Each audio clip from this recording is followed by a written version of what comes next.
2024년 12월 15일 대강절 세 번째 주일 예배를 하나님 앞에 올려드리겠습니다. 조용히 묵도하심으로 예배로 나아갑니다.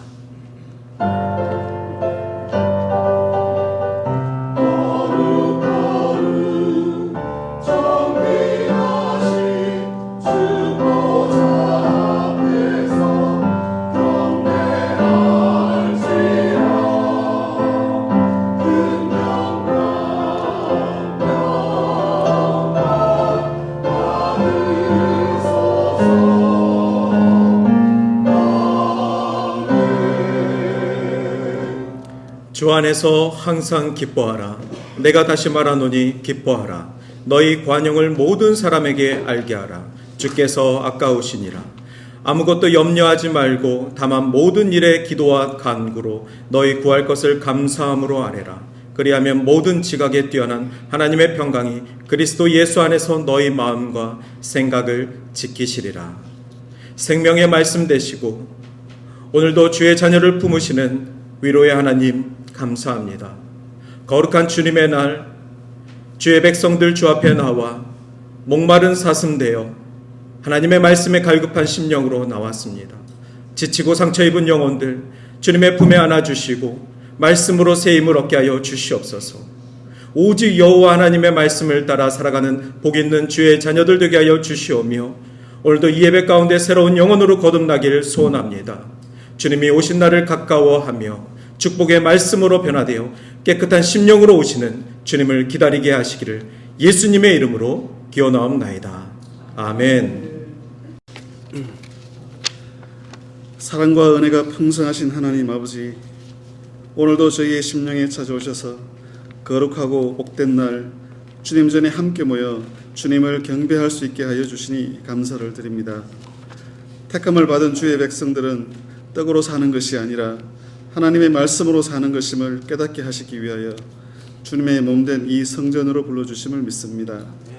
이 시간 말씀에 힘입어 주님을 더욱더 찬양하며 경배할 수 있는 저희 모두가 되게 하여 주시옵소서. 이제 올해도 얼마 남지 않았습니다. 한 해를 지나오는 동안 나름대로 열심을 다해 살았지만 뒤돌아보면 주님 보시기에 부끄러운 삶들이 너무 많았음을 고백합니다. 양털같이 희게 만드시는 주님의 보혈을 의지하오니 긍휼히 여기시고 용서하여 주시옵소서. 주님을 따라가는 길이 비록 힘이 들고 어렵더라도 찬송을 부르며 주님을 따라갈 수 있는 믿음을 저희에게 허락하여 주시옵소서. 또한 우리에게 맡겨진 직분을 잘 감당하게 하여 주셔서 마지막 날에 주님께 잘했다 칭찬받는 성도의 삶을 살 수 있게 인도하여 주시옵소서. 우리의 일평생을 모두 드려도 주님의 크신 은혜를 다 갚을 수 없사오니 늘 감사하는 마음으로 살게 하여 주시옵소서. 또한 저희들에게 사랑의 마음을 허락하시사 소외된 영혼을 돌아볼 수 있는 은혜를 주시고 가난한 이들과 병든 자들을 돌아볼 수 있는 은혜를 허락하여 주시옵소서. 이제 성탄절이 얼마 남지 않았습니다. 거리에는 갖가지 장식들과 크리스마스 캐롤이 울려 퍼지고 많은 사람들이 즐거운 분위기에 들떠 있습니다. 그렇지만 과연 성탄절의 진정한 의미를 다 알고 그 즐거워하는 이들이 얼마나 되는지 생각해 봅니다. 하늘 보좌를 버리시고 우리들을 죄에서 구원하기 위하여 낮고 낮은 이 땅에 강림하신 성탄절의 의미를 바로 세우고 바로 지킬 수 있는 주의 종들이 다 될 수 있게 인도하여 주시옵소서. 날씨가 추워지는 계절입니다. 목사님을 비롯하여 모든 성도들의 건강을 지켜주시옵소서. 특별히 병마로 인해 고통받고 있는 성도들을 기억하시고 주님의 손으로 친히 안수하여 주심으로 하루빨리 회복되는 역사가 있게 하여 주시옵소서. 이제 곧 단에 서셔서 복음을 선포하시는 단임 목사님께 성령께서 함께 하셔서 피곤치 않도록 새 힘을 더하여 주시고 준비하신 말씀을 선포하실 때에 듣는 모두가 한마음 한뜻으로 말씀을 받아들이고 실천할 수 있도록 은혜를 더하여 주시옵소서. 정성을 다해 준비한 찬양대의 찬양을 통해 주님 홀로 영광 받으시고 모든 성도들이 은혜 받는 귀한 찬양이 되게 하여 주시옵소서. 예배를 위하여 친교를 위하여 여러 모양으로 봉사하는 손길들을 일일이 기억하시고 항상 감사와 기쁨이 넘치는 삶이 되게 축복하여 주시옵소서. 주일학교 어린이들과 교사들 위에도 주님의 크신 은혜로 함께하여 주시옵소서. 이 시간 예배에 참석하지 못한 모든 동산의 권속들도 이 시간을 생각하게 하시고 같은 은혜를 받게 하여 주시옵소서. 저희의 예배를 기쁘게 받으실 줄 믿사오며 이 모든 말씀 우리 주 예수 그리스도의 이름으로 기도하옵나이다. 아멘.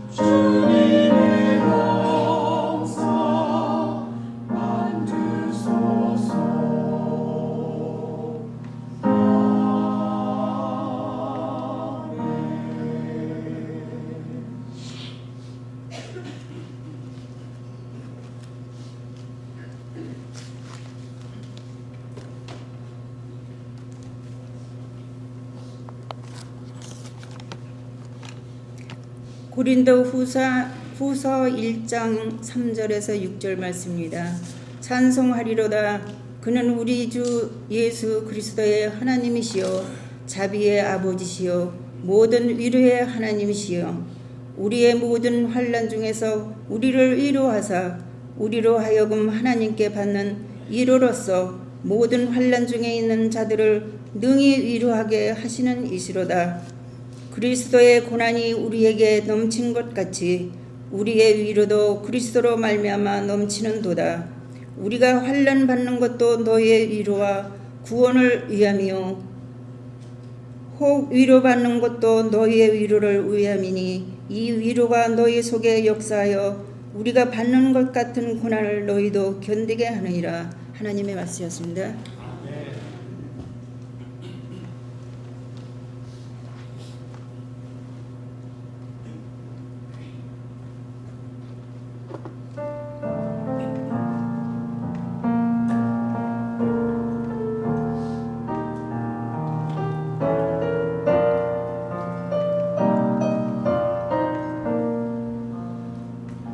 외로울 때 주님의 얼굴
귀한 찬양 감사합니다. 오늘 준비한 말씀하고 너무나도 관련이 많이 있는 귀한 찬양이었던 것 같습니다.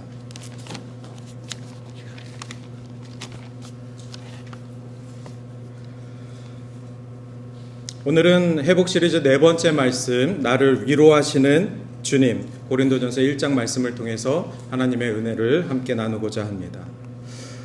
아이레네라는 단어가 있습니다. 이 단어는 헬라어입니다. 그리스 시대에 사용됐던 이 단어는 평화라는 뜻입니다.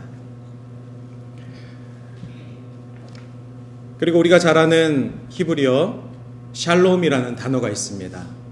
샬롬은 히브리어로 이스라엘 사람들이 평화라는 단어로 쓰는 단어입니다.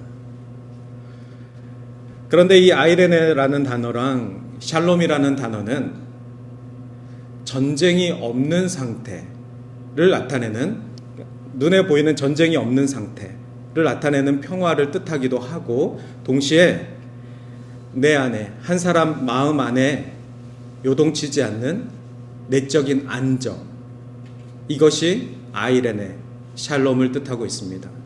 그리고 히브리 시대나 또 그리스 시대, 이때는 신이라는 존재가 워낙 컸기 때문에 이 아이레네라는 단어와 샬롬이라는 단어는 전쟁이 없는 상태, 두 번째는 내 안에 내적 갈등이 없는 상태, 그리고 세 번째는 신과 나와의 관계가 원활한 상태, 즉 샬롬이라는 뜻은 하나님과 나의 관계가 평화를 이루고 있다라는 뜻입니다.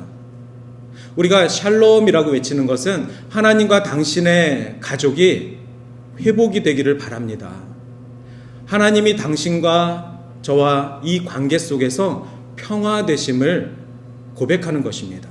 이것은 히브리 시대뿐만이 아니라 그리스 로마 시대에도 아이레네라는 단어로 그렇게 사용됐습니다. 그런데 우리가 잘 알고 있는 평화라는 뜻의 영어 단어 피스가 있습니다. 이 피스는 라틴어 팍스에서 유래된 영어인데, 이 단어는 단순히 전쟁이 없는 상태를 뜻합니다. 워낙에 전쟁이 많은 시대다 보니까 전쟁이 없는 상태가 평화다. 내적 갈등이건 하나님과의 관계가 무너지고 이런 건 상관없이 전쟁만 없으면 살겄다. 이 상태가 지금 피스인 것입니다. 그러니까 이 피스 시대 이전에는 하나님과의 온전한 관계가, 그리고 내 안에 내적인 관계가 완벽할 때, 그리고 세상이 좀 조용할 때, 그때 우리는 아이레네 또 샬롬이라고 그것을 소망할 수 있었지만, 이 피스라는 단어가 나온 뒤로부터는 전쟁만 없으면 좀 살겠다, 이렇게 우리는 피스라는 것을 의미를 많이 줄여서 사용하고 있었습니다. 여러분에게 평화는 무엇입니까? 여러분에게 누군가가 평화를 선물을 하겠다 그러면 어떤 평화를 얻고 싶으십니까? 정말 세상에 많은 그 전쟁들이 없어졌으면 좋겠습니까? 아니면 여러분 안에 마음속에 있는 요동치는 이 갈등들이 좀 잠잠해졌으면 좋겠습니까? 아니면 하나님과의 나와의 관계 속에서 화평을, 주님의 회복을 좀 허락하셨으면 하는 그 평화를 원하십니까? 오늘 옆 사람들과 함께 이렇게 외치겠습니다. Peace be with you. 우리 멋지게 영어로 한번 옆 사람에게 하나님의 평강이 여러분에게 있기를 바랍니다. Peace be with you. 영어 잘 하시잖아요. 우리가 바라는 것은, 이 예배 가운데 우리가 바라는 것은 세상의 전쟁, 또 내 안의 내적 갈등, 이런 거 다 지금 예배 가운데 다 내려놓고, 주님 십자가 앞에 다 내려놓고 하나님과의 온전한 관계가 이 예배 가운데 회복되기를 원합니다. 우리가 지금 옆 사람에게 그 사람의 집안 사정 아무것도 모르지만, 그 사람의 마음속에 그 아픔 아무것도 지금 들은 게 없지만, 우리가 Peace be with you 라고 말할 수 있었던 것은 당신의 삶 속에 하나님이 함께 하시길 바랍니다. 그런데 그 하나님이 주시는 평화가 무엇이냐면 완벽한 평화입니다. 그저 그냥 임기응변식, 그냥 오늘만 사는 그런 평화가 아니라, 그리고 언제 들어닥칠지 모르는 그 전쟁의 위협 속에 살아가는 그 평화가 아니라 완전하신 하나님의 평화, 그 평화를 옆 사람에게 나누는 것입니다. 우리 성경에 나와 있는 샬롬처럼 외적인 평화에만 그치는 것이 아니라 내적인 평화, 하나님과의 관계가 회복된 그 온전한 평화가 오늘 저와 여러분 그리고 이 예배 가운데 또 여러분의 가정 가운데 함께 하시기를 주님의 이름으로 축원합니다. 사람이 살다가 보면은 고난과 어려움을 당할 수 있습니다. 때로는 예상치 못하게 찾아오는 그 고통 때문에 우리가 버텨내기 힘든 상황에도 처하게도 됩니다. 그럴 때 종종 우리는 외롭다라는 감정을 갖게 됩니다. 나 혼자 이 모든 것을 견뎌내는 것이 참 힘들다. 그래서 버티는 것만으로도 내가 정말 잘하고 있어 라고 스스로에게 위로를 할 수밖에 없는 그러한 외로움이 느껴질 때가 있습니다. 마음에 상처가 있습니다. 고통의 깊이가 클수록 우리는 누군가로부터 위로가 좀 있었으면 좋겠다. 위로라는 이 감정에 대한 갈망을 하게 됩니다. 그런데 그 위로는 단순히 위에서부터 주어지는 것뿐만이 아니라 우리 내면 깊은 속에 회복과 치유를 가져오는 진정한 위로가 필요한 것입니다. 오늘 그 위로가 오늘 말씀을 통해서 주시는 하나님의 위로가 될 줄 믿습니다. 고린도전서 1장 3절에서 6절 말씀은 위로라는 제목으로 아주 유명한 구절입니다. 이 말씀을 통해서 위로라는 단어도 여러 번 나오지만 위로라는 그 해석이 누구냐면 바로 하나님이십니다. 바울은 고린도 교회에게 하나님이 주시는 진정한 위로가 무엇인지 설명하고 싶었습니다. 그리고 그 위로를 우리가 어떻게 하면 경험할 수 있는지 이 고린도 후서장을 쓰면서 알려주고 싶었습니다. 그리고 마지막으로 이 하나님이 주시는 이 위로를 다른 사람들에게 어떻게 하면 전달할 수 있는지, 이웃을 섬길 수 있는 그러한 마음을 알려주고 싶었습니다. 지난주 우리 회복 시리즈 말씀의 키워드들을 계속해서 말씀드리고 있는데 지난 3주 동안의 회복 시리즈 말씀 다 기억하지 못해도 첫 번째 주 하나님과 나와의 관계 회복입니다. 즉 구원이라는 단어로 말씀을 드렸습니다. 두 번째 주 사람들과의 관계 회복입니다. 특별히 성도님들 말씀을 드렸습니다. 그리고 지난주에는 자신, 정말 미웠던 내 자신, 자신과의 회복입니다.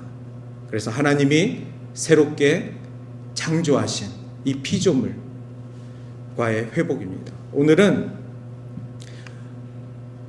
교회와의 회복을 말씀드리고 싶습니다. 바로 성전입니다. 성전이라는 것은 이스라엘 사람들에게 너무나도 중요한 매개체였습니다. 이 매개체를 통해서 하나님을 만날 수 있는 공간이 주어졌고, 그리고 그 공간을 통해서 사람은 죄인으로 나아갈 수 없다라는 교육을 일생 동안 배웠습니다. 하나님께 나아가는 사람은 죄인으로 나아갈 수 없으니 성전에 오기 전에 그 죄를 회개하고 제물을 바쳐서 그 죄를 하나님 앞에 죄값을 물고 그리고 온전히 하나님 앞에 나아가는 그러한 매개체 역할을 했던 것이 바로 성전입니다. 또 하나는 그 성전을 통해서 하나님의 영광이 머무는 것. 그 성전은 이스라엘과 함께하면서 하나님의 영광이 이스라엘을 떠나지 아니하고 하나님의 백성과 함께 하셨음을 이스라엘이 누렸던 것입니다. 오늘날 우리에게 주신 이 교회는 바로 하나님의 성전입니다. 이 성전을 통해서 죄인이었던 우리가 예수 그리스도를 통해 하나님을 만나고 하나님의 영광의 그 말씀이 임재된 이 말씀을 우리가 듣고 깨달아 아는 지혜가 일어나는 것입니다. 만약에 교회가 그 역할을 하지 못한다면, 만약에 교회가 그러한 통로된 사명을 감당하지 못한다면 그것은 더 이상 하나님의 복된 통로가 될 수 없는 것입니다. 하나님의 성전에는 반드시 하나님이 계시고 하나님의 영이 말씀을 통해 역사하실 줄 믿습니다. 그러니 하나님의 백성들이 성전에 와서 하나님을 만나는 것은 너무나도 당연한 것입니다. 죄인들이 하나님의 성전에 와서 죄를 회개하고 회복되어지는 것이 너무나도 당연한 원리입니다. 오늘 이 자리 가운데 죄인으로 살다가 하나님 앞에 나온 자가 있으십니까? 오늘 이 자리 가운데 하나님의 백성으로 살다가 하나님을 예배하기 위해 나오신 백성들이 계십니까? 모두 다 하나님의 성전 가운데 하나님의 영광을 만나게 될 줄 믿습니다. 그래서 오늘 고린도후서 1장 3절 말씀을 보기 전에 1절하고 2절에 보시면 사도 바울이 교회는 이런 곳입니다 라는 인사말을 합니다. 하나님의 뜻으로 말미암아 그리스도 예수의 사도된 바울은 형제 디모데는 고린도에 있는 하나님의 교회와 온 아가야에 있는 모든 성도들에게 하나님 우리 아버지와 주 예수 그리스도를 쫓아 은혜와 평강이 있기를 원하노라. 고린도 교회는 사도 바울에게 아픈 손가락입니다. 사도 바울이 많은 교회를 개척하였고 그리고 그 곳곳마다 하나님의 제자들을 사람들을 심고 가르쳤습니다. 그런데 이 고린도 교회만큼은 끝도 없는 문제와 분쟁들이 바울의 마음을 아프게 했습니다. 그래서 고린도 교회에게 바울은 여러 번 편지를 씁니다. 우리가 잘 알고 있는 고린도 전서는 바울의 고린도를 향한 편지 총 4통 중에 2번째 편지입니다. 첫 번째 편지는 소실돼서 없습니다. 그리고 3번째 편지도 저희가 알 수 없습니다. 다만 3번째 편지가 있었다라는 그 말씀 때문에 우리가 그것을 눈물의 편지로 제목만 알고 있습니다. 오늘 우리가 보고 있는 이 고린도후서는 바울이 이 아픈 손가락 고린도 교회에게 보낸 4번째 편지입니다. 오죽 문제가 많은 교회였으면 바울이 4번이나 편지를 쓰며 하나님의 말씀과 위로를 전했겠습니까? 고린도 교회는 분열하였고 도덕적으로 타락하였고 우상 숭배하였고 성찬을 오용하고 영적인 은사들을 남용하는 여러 가지 문제들을 다 보여줬습니다. 그런 상황 속에서 바울은 고린도 교회에게 교회란 이런 곳입니다. 자신을 소개하는 글을 통해 이렇게 소개합니다. 은혜와 평강이 있는 곳입니다. 여러분, 교회에 오실 때 우리 교회에 은혜가 가득하기를 원하지 않습니까? 여러분, 내가 다니는 교회가 은혜와 평강이 넘치는 교회라는 것을 좀 자랑하고 싶지 않으십니까? 한 주간 힘들게 살았는데, 한 주간 정말 세상 속에서 허우적대다 살았는데 주일날 교회에 와서 우리 교회에 은혜와 평강이 넘치는 교회라는 것을 좀 기대하고 오지 않습니까?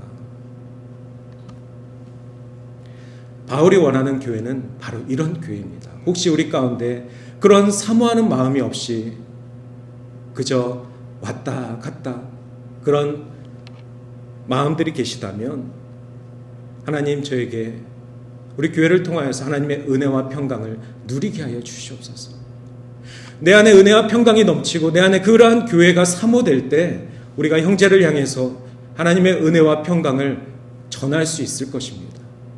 우리가 아무리 세상을 향해서 peace be with you라고 말할지언정 내 안에 피스가 없는데 어떻게 주님 하나님의 피스를 전할 수 있겠습니까?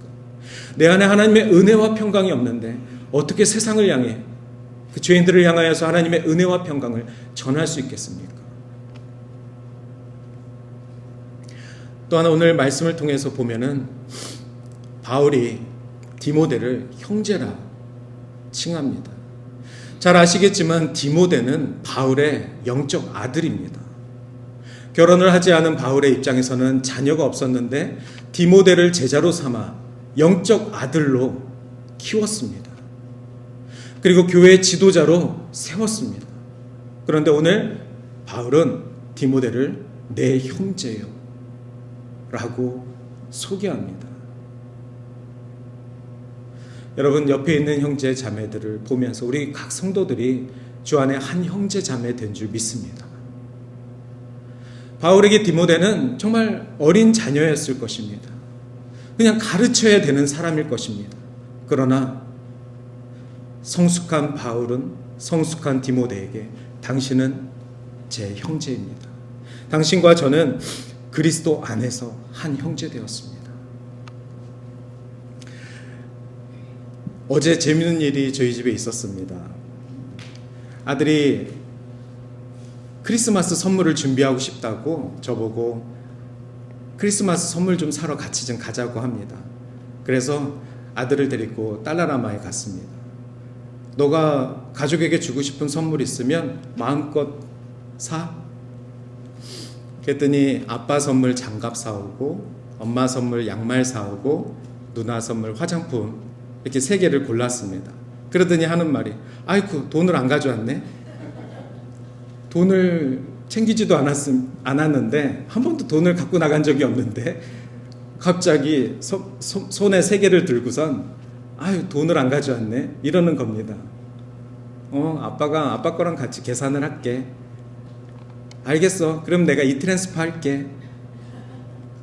뭐 하면 좋고 할 일도 없고. 근데 아이가 분명히 저한테 아빠 이 트랜스퍼 할게 이렇게 얘기했습니다. 아들 TD 계좌가 있는데 거기에 용돈도 있습니다. 그래서 이제 계산을 했습니다. 그러더니 영수증을 딱 보더니 자기 거를 딱 보더니 7불이네. 그래서 제가 좀 기대했습니다. 언제 주나? 이 트랜스퍼 언제 하나? 저녁까지 안 하는 겁니다. 오늘 아침까지도 안 하는 겁니다. 그런 아들을 보면서 어제 이 말씀을 보면서 그런 생각을 했습니다. 언젠가 제 아들도 저에게 한 형제가 되겠지. 저와의 관계는 모든 것을 줘야 되는 아버지와 아들의 관계지만 그 아이의 모든 부족한 부분들을 제가 폐의해야 하는 아버지이지만 교회 안에서는 언젠가 형제가 되겠지. 그 아들이 자라서 성숙한 하나님의 백성이 되고 예수 그리스도의 제자가 되었을 때 형제가 어떤 사명을 받을지 어떤 직분을 받을지 저는 알 수 없으나 교회에서 저의 한 형제가 되겠지. 그 또한 제 사람이 아니라 제 자녀가 아니라 하나님의 자녀가 되겠지. 하나님의 자녀로서 하나님의 일꾼으로서 살아가겠지. 얼마나 그것이 소망이 되는지 모르겠습니다. 지난주에도 90년대생 아이들을 좀 이렇게 예를 들었었는데 저희 집 아이들이 어떤 보증이 있어서 20년 후에 예수를 잘 믿을 거다 자부할 수 있겠습니까? 앞으로 20년 동안 그들이 성인이 되었을 때까지 무슨 일이 생길지 누가 알겠습니까? 아무리 아빠가 교회에서 예배를 드리는 또 설교를 하는 목사라 할지라도 자녀들이 예수를 인격적으로 만나지 못하고 예배 안에 하나님의 기쁨을 누리지 못한다면, 그래서 교회로부터 어웨이하는 상태가 된다면 그것을 누가 장담할 수 있겠습니까? 그래서 지금서부터 그 작은 영혼이지만 그 영혼을 보면서 성숙한 바울처럼 이 영혼이 자라서 하나님 앞에 온전한 제자가 되고 나의 형제가 되었으면 좋겠다. 그런 마음을 가졌습니다. 교회라는 것은 바로 이러한 곳입니다. 처음에는 어리숙해 보이나 이제 막 교회에 온 초신자가 처음에는 정말 믿음이 너무 연약해 보이나 그가 장성하여 우리와 함께 믿음의 한 형제 자매가 되는 것이 하나님의 목표가 되는 줄 믿습니다. 아마 이 교회가 세워진 이유는 그렇게 세상에 많은 방황하는 주의 자녀들이 교회에 와서 예수 그리스도를 알아 함께 주 안에 한 형제 자매가 되어가는 그 과정들을 주님이 보고 계신 줄 믿습니다. 오늘 말씀 위로하시는 주님, 그 하나님께서는 우리 교회를 위로하시는 줄 믿습니다. 우리 교회 가운데 위로의 하나님으로 우리를 돌보고 계시는 줄 믿습니다. 그래서 3절 말씀 찬송하리로다. 그는 우리 주 예수 그리스도의 하나님이시요 자비의 아버지시요 모든 위로의 하나님이시며. 바울은 이렇게 하나님을 위로의 하나님이라고 소개하였습니다. 그런데 이것은 어떻게 보면 하나님을 표현하기 위한 방법이지 정확히 말하면 하나님 이꼴 위로입니다. 하나님이 위로의 하나님이 아니라 하나님 그 자체가 위로가 되시는 줄 믿습니다. 위로 그 자체가 우리와 함께 하시는 하나님이십니다. 그러니 우리가 하나님을 뭐라 표현하지 못해도 하나님이 나에게 위로의 하나님이라고 우리는 믿을 수 있게 되는 것입니다. 하나님은 우리가 어려움을 겪을 때 고통을 이해하시며 그 고통 속에서 우리를 회복시키시기를 직접 개입하시는 분이셨습니다. 예수 그리스도가 이 땅에 오신 것이 바로 하나님의 개입이 이 땅 가운데 실현됐음을 우리에게 보여주고 계십니다. 하나님은 우리가 고난 중에 있을 때 우리가 의지할 수 있는 유일한 존재 되시며 우리가 겪는 아픔들을 이해하려고 노력할 수는 있지만 완전하게 우리의 마음을 헤아리고 그 아픔을 온전히 해결할 수 있는 능력은 오직 하나님께만 있다라는 것을 말씀을 통해 기억하시길 바랍니다. 어떤 문제에 대한 해결도 우리를 통해서 이루어질 수 있는 것이 아니라 그 문제와 함께 계시는 하나님의 위로가 그 해결이 될 줄 믿습니다. 그래서 오늘 말씀의 포인트가 바로 위로하시는 하나님. 이미 그 위로를 시작하시고 그 위로 가운데 우리를 품으시는 하나님을 오늘 만나시길 바랍니다. 아버지란 존재. 아들의 그 어리석은 모습들을 보면서도 참아주고 이해해주고 먼저 폐의해주고, 그것이 아버지의 모습 아니겠습니까? 자녀를 사랑으로 돌볼 수 있는 것, 고통을 참아내며 위로하는 것. 인간의 아버지도 이렇게 하는데 영혼의 아버지 되신 하나님께서 온 인류를 이미 품고 위로하고 계시는 줄 믿습니다. 하나님은 부모처럼 우리가 어려울 때 우리를 품고 위로하시며 실질적인 치유와 회복을 주십니다. 그래서 오늘 그 말씀 4절에 보면은 우리의 모든 환난 중에서 우리를 위로하사 우리로 하여금 하나님께 받은 위로로서 모든 환난 중에 있는 자들을 능히 위로하게 하시는 이시니라. 이 위로라는 단어가 이 절에도 많이 들어가 있는데 굉장히 복잡한 설명이 있습니다. 하나님은 우리가 겪는 모든 환난 속에서 우리를 위로하신다라는 바울의 설명입니다. 여기서 이 환난이라는 것은 단순한 고난이나 어려움뿐만이 아니라 우리가 겪을 수 있는 여러 종류의 안타까운 만난들입니다. 육체적인 고통이 될 수도 있고 정신적인 상처가 될 수도 있습니다. 경제적인 어려움이 될 수도 있고 관계의 문제가 될 수도 있습니다. 너무나도 여러 가지 만난 가운데 우리는 어려움을 노래합니다. 그러한 상황 속에서 하나님은 이러한 모든 종류의 환난 속에서도 우리를 위로하실 수 있는 분이십니다. 하나님 자체가 위로시며 위로하시는 분이 하나님이신 것입니다. 하나님이 나를 외면하실 거 아니고 하나님이 나의 어려움을 모르는 것이 아니고 이미 하나님은 나뿐만이 아니라 온 인류의 어려움과 아픔 가운데에도 함께 하시는 분이십니다. 이렇게 하나님은 우리가 겪는 고난에 대해서 완벽하게 이해하고 계시며 그 고난에 맞는 위로를 주십니다. 이런 말이 있지 않습니까? 고난과 위로는 함께 온다. 하나님은 우리가 겪는 그 고난의 성격에 맞게 위로하십니다. 예를 들면 우리가 슬픔을 겪을 때 하나님은 그 슬픔을 치유하는 방식으로 우리를 위로하시며 또한 우리를 도울 수 있는 그러한 사람들을 보내십니다. 믿음이 연약한 자들, 고난만 보기 때문에 힘든 것이고 또한 시험에 드는 것입니다. 고난과 함께 오는 그 위로를 붙잡고 고난 가운데 말씀하시는 하나님을 만날 수 있는 것, 그것이 바로 성숙한 믿음의 사람 아니겠습니까? 그래서 우리 지체들이 가끔 시험에 들었다, 어려움에 빠져서 헤어나오지 못한다. 그러면 우리는 믿음이 연약하구나. 믿음이 연약한 지체들을 우리가 돌보고 그 지체들을 우리가 격려하고 그래서 이미 그를 품으시는 위로하시는 하나님을 전할 수 있도록 기도하며 그를 위로하는 것이 우리가 맡은 사명 아니겠습니까?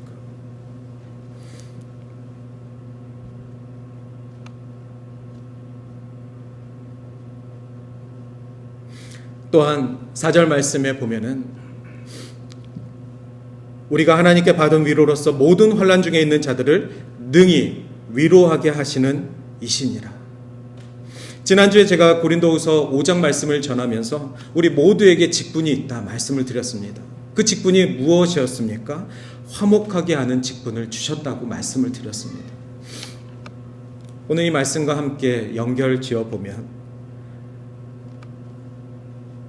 하나님은 우리가 경험한 고난과 그 고난 속에서 받은 위로를 다른 사람에게 나눌 수 있도록 격려하십니다. 믿음이 있는 분들은, 믿음이 성숙한 자들은 내가 받은 이 고난, 훗날 같은 고난을 당한 지체들을 위로할 수 있는 위로의 선배가 되게 하시는 줄 믿습니다. 그렇게 하나님은 그러한 선배들을, 영적인 선배들을 권면의 도구로 사용하실 것입니다. 억울해하지 마십시오. 내가 받는 고난, 왜 나만 받는 고난이냐고 원망하지 마십시오. 그 고난을 통해서 같은 고난을 당하는 지체들을 위로하게 하실 것입니다. 이미 우리를 위로하신 하나님께서 나를 통해 그 위로의 손길을 전하게 하실 것입니다. 이것이 바울이 고린도 교회에게, 위로가 필요한 교회에게 전하는 교회를 믿음의 교회로 만드는 방법이었습니다. 하나님의 위로를 받은 사람, 그 위로를 받은 만큼 다른 사람들에게 위로를 나누는 삶, 그것이 바로 빚진 자의 삶 아니겠습니까?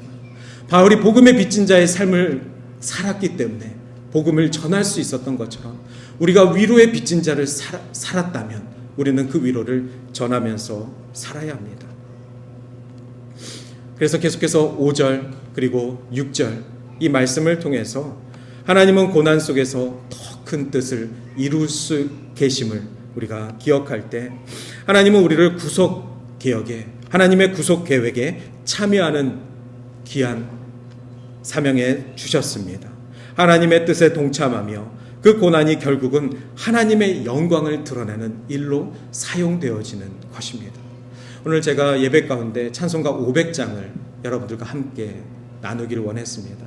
아까 보니까 이 500장이 익숙하지 않으신 분들도 계신 것 같습니다. 물 위에 생명줄 던지어라.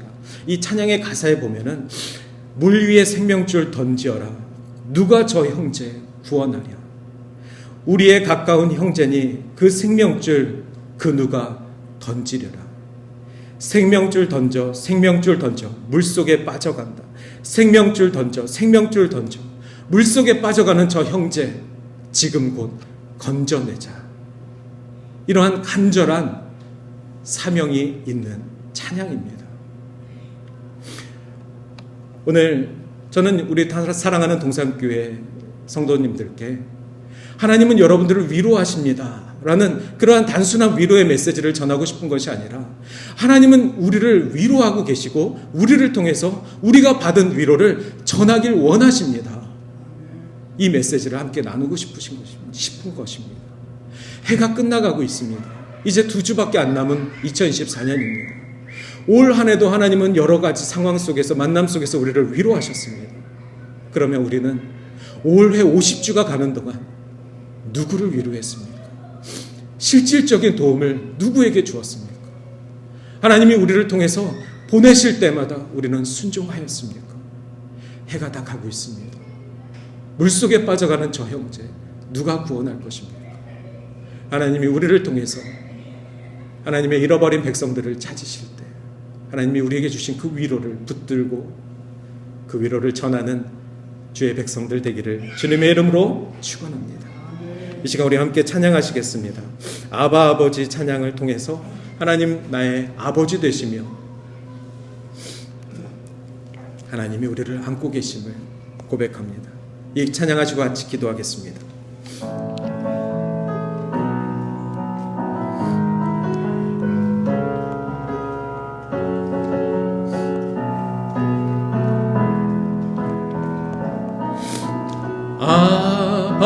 아버지 아버지 나를 안으시고 바라보시는 아버지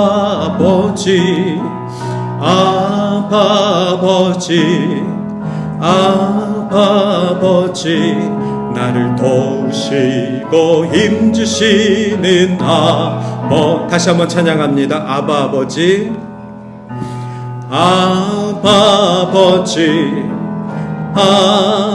아버지 나를 안으시고 바라보시는 아버지